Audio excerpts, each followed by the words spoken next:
Së shpejti hyn në fuqi ligji i ri për blerjet online, zëvendës drejtori i doganave të Maqedonisë Veriut Mustafa Daudi ka sqaruar se qytetarët nuk do të jenë të obliguar që të paguajnë tatimin.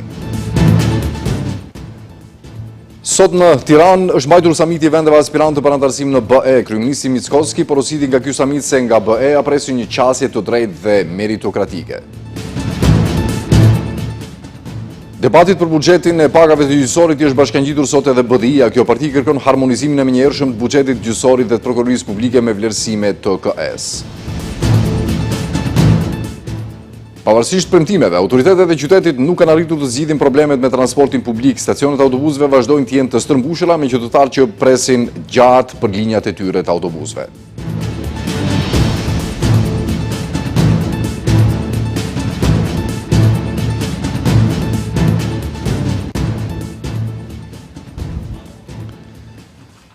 Të nderuar shikues, përshëndetje.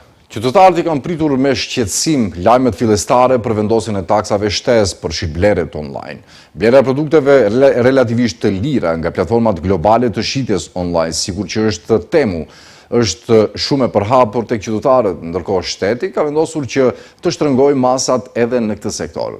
Po zëvendës drejtori i doganave të Maqedonisë Veriut, Mustafa Daudi, në një prononcim për televizionin Shenja ka sqaruar se sipas ndryshimeve ligjore, qytetarët nuk do të jenë të obliguar që të paguajnë tatimin, por atë do duhet ta paguajnë vetë kompanitë. Ligji për tatim për blerje nga platformat online që u votua në kuvent, implementimi të cilit pritet të fillojë brenda ditëve, nuk do të obligojë që tatimin ta paguajnë qytetarët, por atë do të duhet ta paguajnë kompanitë. Zëvendës drejtori i doganave të Maqedonisë Mustafa Daudi në një prononcim për televizionin Shenja njoftoi se me ligjin ekzistues, platformat online nuk kanë paguar tatim për shitje më të ulta se 22 euro, ndërkaq tha se me ligjin e ri do të duhet të paguajnë tatim edhe për shitje të produkteve me vlerë duke filluar nga 1 euro.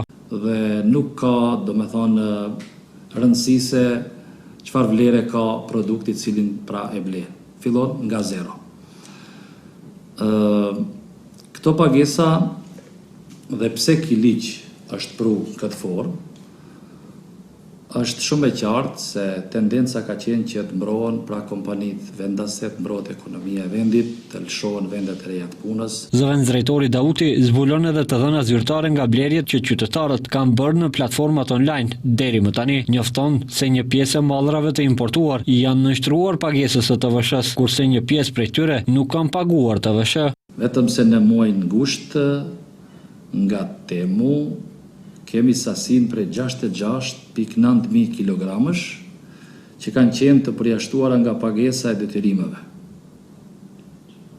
Dhe tjetra është 140.600 kilogram për cilët janë paguar detyrime në vlerë prej 35.7 milion denarash. Do të thotë, këto janë disa statistika të cilët pra janë të konsiderueshme dhe për atë arsye, vlen edhe faktit përmendet se kompanitë janë ata të cilët do ta mbulojnë këtë TVSH. Ditë më parë në kuvend u miratua ligji që obligon kompanitë e platformave online të paguajnë tatimin e vlerës së shtuar. Arsyetimi ka qenë ruajtja e konkurrencës dhe ekonomisë vendore.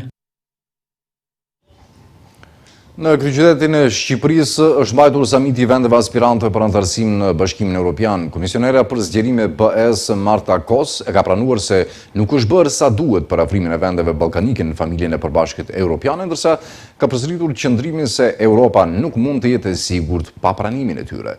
Ndërkohë, kryeministri i vendit Kristian Mickoski ka deklaruar se nga Bashkimi Evropian presin një qasje të drejtë dhe meritokratike që shpërblen rezultatet dhe njeh angazhimin.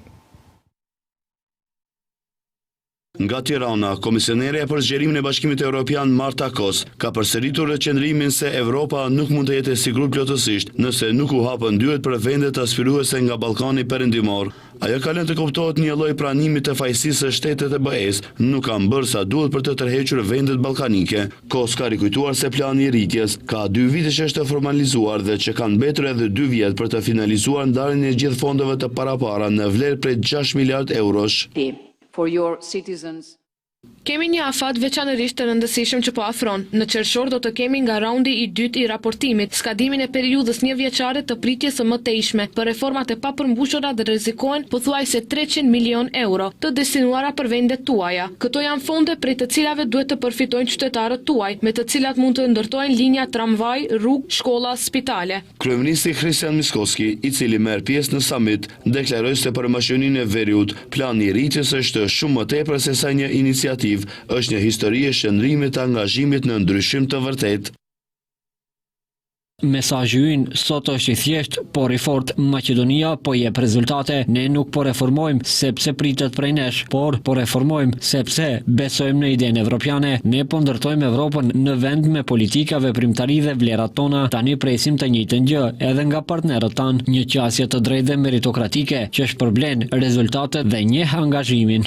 Plani i rritjes që mbulon periudhën 2024-2027 përmban një paket prej 6 miliard eurosh e miratuar nga BE-ja në fund të vitit 2023 për të përkrahur për afrimin e ekonomive të 6 vendeve të Ballkanit Perëndimor me standardet europiane. Në raportet e progresit të përfiluara nga BE-ja për 6 vendet e Ballkanit Perëndimor është e theksuar se Shqipëria dhe Mali i Zi kanë bërë përparim të madh në rrugën drejt BE-s dhe që mund të jetë i arritshëm synimi për antarësim në blok deri më 2030. Në samitin e Tiranës, krerët e qeverive të Shqipërisë dhe Kosovës kanë shpalosur të arriturat e vendeve në përpjekjet për të ecur në rrugën e antarësimit. Kryeministri i Shqipërisë Edi Rama tha se vendet e Ballkanit Perëndimor nuk po luten që të hyjnë në Bashkimin Evropian, por po dëshmojnë çdo ditë se e meritojnë të jenë pjesë e Unionit. Kryeministri i Kosovës nga ana tjetër Albin Kurti ka kërkuar që masat ndëshkuese të Bashkimit Evropian ndaj Kosovës të hiqen plotësisht. Kryeministri i Shqipërisë Edi Rama në cilësinë e nikoqirit të samitit në Tiranë ka thënë se Ballkani Perëndimor ka vendosur të ecë përpara, së bashku me planin e rritjes, si udhërrëfyes të bashkëndar. Sipas tij, Ballkani Perëndimor nuk po lutet që të hyjë në BE, por po dëshmon çdo ditë se meriton të jetë pjesë e Unionit. Rajoni nuk ka provuar asnjëherë reforma në këtë shkallë në kuadër të planit rritjes. Janë 490 milion euro të levruara që prekin financat publike, energjinë dhe gjitha fushat e mbyllim me reforma që janë transformuese. Ndërtimi i arterjeve të Europës në korridorin 8 që është kritike edhe për sigurinë në Europë dhe është kthyer në korridor sigurie për NATO-n. Është një rajon që kërkon të rritet me Europën dhe jo në kurrizë të Europës. Kryeministri i Kosovës Albin Kurti, gjatë fjalimit në këtë samit, ka kërkuar që masat ndëshkuese të BE-s të hiqen plotësisht, ashtu siç kërkoi vitin e kaluar ish përfaqësuesi i lartë dhe ish zëvendës presidenti i BE-s Josep Borrell.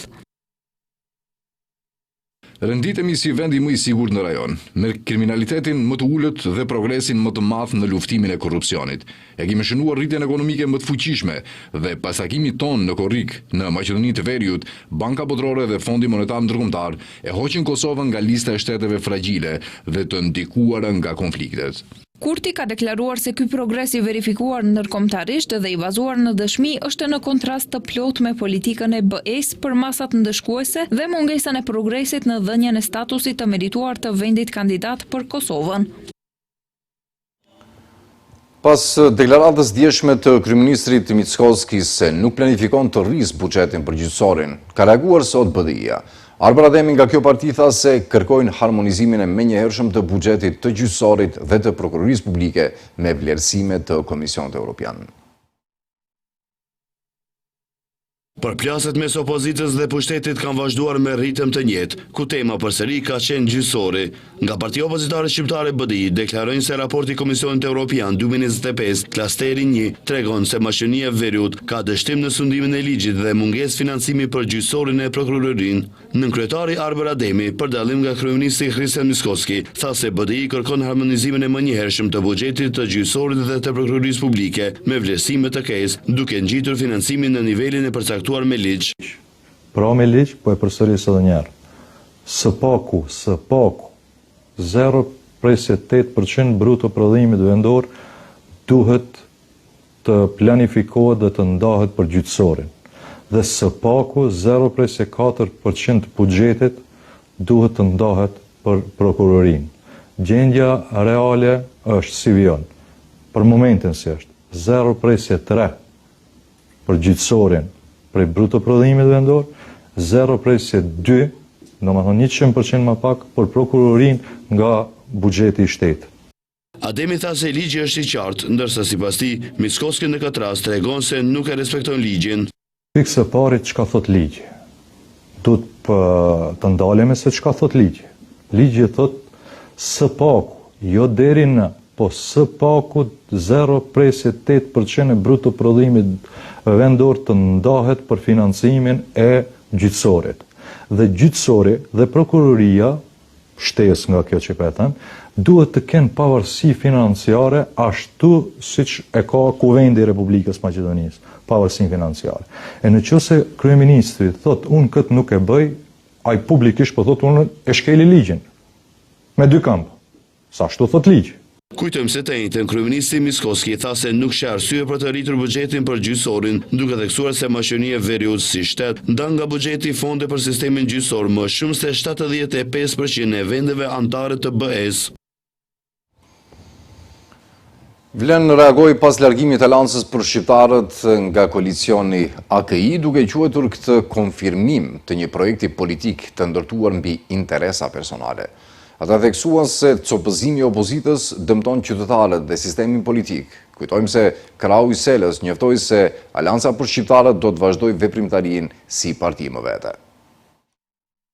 Largimi i Aleancës për shqiptarët nga koalicioni Aleanca Kombëtare për Integrim vazhdon të komentohet nga oponentët, respektivisht nga koalicioni Vlen. Sipas Vlenit, situata aktuale vetëm se konfirmon paralajmërimet e bëra më herët se ky projekt politik ishte i ngritur mbi baza të brishta dhe interesa personale. Në reagimin e tyre, Vlen deklaron se opozita shqiptare sot ngjan si një çadër e vjetër që të shahet sapo frinera. Shtojnë se shqiptarët meritojnë seriozitet dhe jo eksperimente të dështuara me shirit ngjitës. Gur më gur, figur pas figure, ikja e Mendo Thaçit, largimi i Arjanit Hoxhës, krenar Llogës dhe braktisja e Ziadin Selës janë vetëm simptoma të një strukture të ndërtuar mbi interesat e individëve, jo mbi interesin e qytetarëve. Vlen nuk gëzohet kur të tjerët shkatërrohen, por është e qartë se një opozit që bëhet copa-copa e dëmton sistemin politik dhe e lë qytetarin pa alternativë.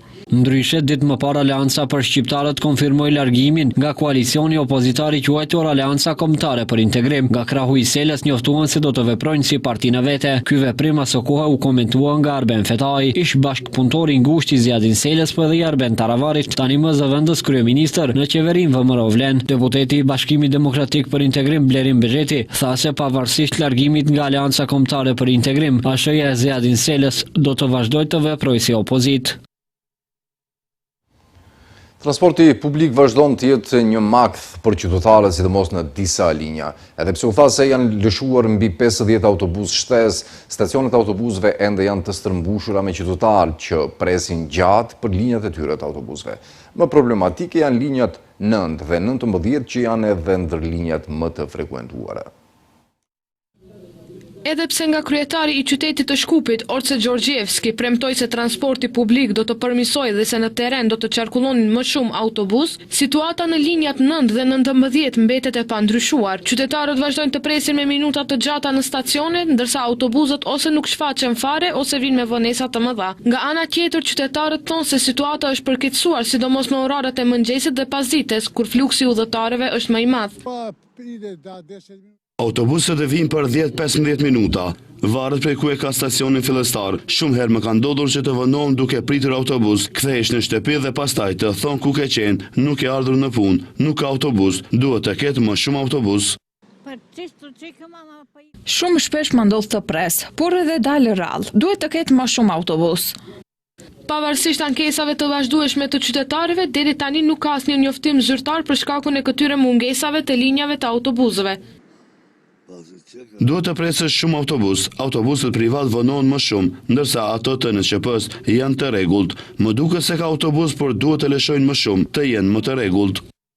Qytetarët mbesin në pritje të përmirësimeve, kurse mungesa e autobusëve vazhdon të rëndojë ritmin e përditshëm të qytetit.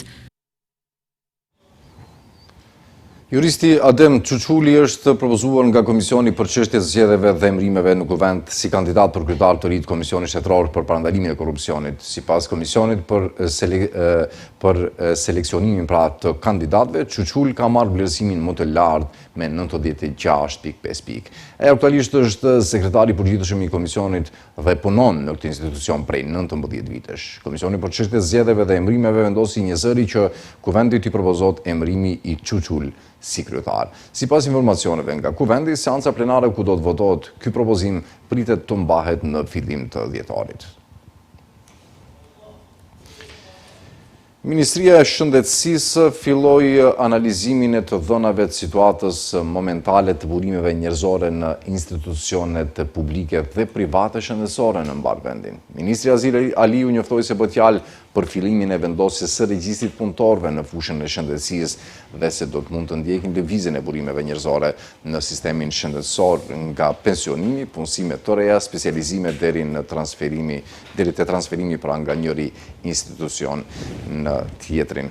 Ai theksoi se kjo do të thotë se kur të flitet për punësime të reja, kjo do të jetë përgjigja e nevojshme, në fakt përgjigja e nevojave konkrete në sistemin shëndetësor. Kur themi se do të përforcohet shëndetësia primare në ndonjë komunë, theksoi Aliu, sakt do ta dimë se sa mjek dhe infermiere duhet të ketë atje. Kur themi se nuk do të lejojmë të ketë qytete me 2 fish më pak mjek për kokë banori, do ta dimë si ta rregullojmë këtë.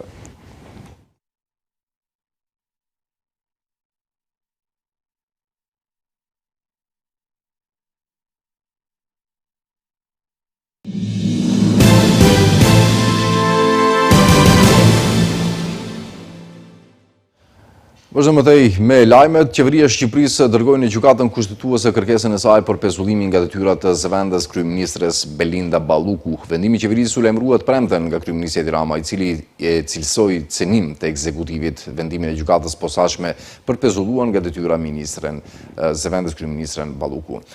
S'ka ndodhur kur që një prokuror dhe gjykatës të pezullojnë nga detyra një antare qeverie, por nëse një prokuror special dhe gjykatës i shkallës së parë speciale ka vendosur të pezullojnë një ministër, cenimi i funksionimit pushtetit tjetër pavarur duke marrë kompetencat e kryeministit, presidentit dhe parlamentit, zgjedhja jo në raport me këtë fakt është strategjike si gjithmonë, për ta ruajtur dhe për ta mbështetur pavarësinë e gjyqësorit, tha Rama.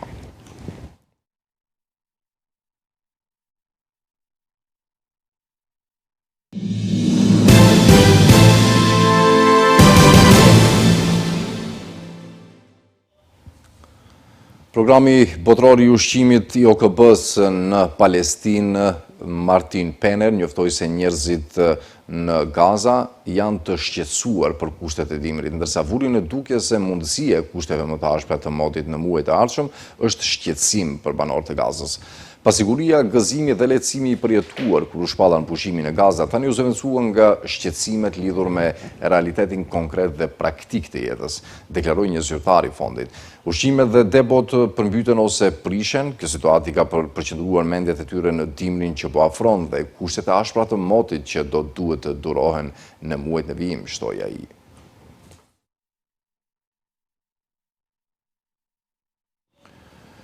Qeveria e presidentit Donald Trump po ushtron presion mbi Vladimir Zelenskin që të nënshkruajë një marrëveshje paqeje deri te enjten e ardhshme më 27 nëntor që përkon me ditën e falëndërimeve.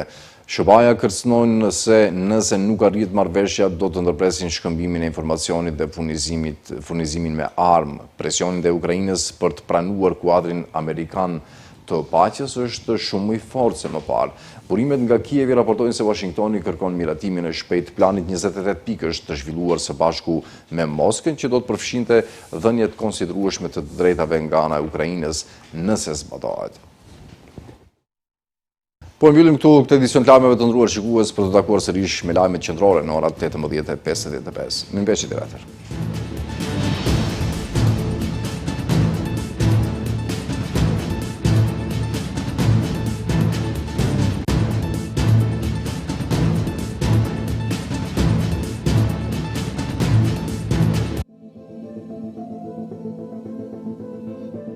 Ne nuk duhem vetëm të transmetojmë,